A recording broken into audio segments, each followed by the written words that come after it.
And my story here isn't really about as a volunteer, it's after.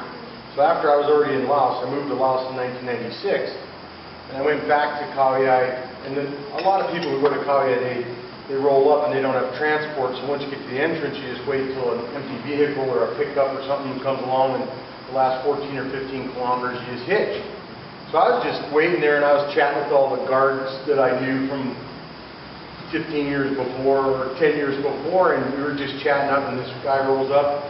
They had it was a double, four-door pickup, and I was just ready to jump the back, and the guy goes, no, you gotta get in the car, They had their ice chest in the back seat already open, pouring Sang Tip and mixing sodas, and before I knew it, all of a sudden I had a soda with the Sang Tip in my hand, rocking up to the park, and the guy goes, hey, you speak some Thai? It's like, yeah, it's kind of mixed with Lao, but yeah, it's okay. And he said, well, how did you learn Thai? And I said, well, actually, I was a volunteer here at Khao Yai.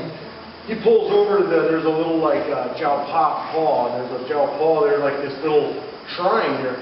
He goes, you're kidding me, you were Peace Corps? And I said, yeah. And he says, when I was a kid, and this guy was like 20 years, he's like 20 years older than I am at that time, and he says, I had a Peace Corps teacher, an English teacher, when I was in Udon. And he says, my total success in my import-export business is due to that one guy, because he taught me how to think outside the box.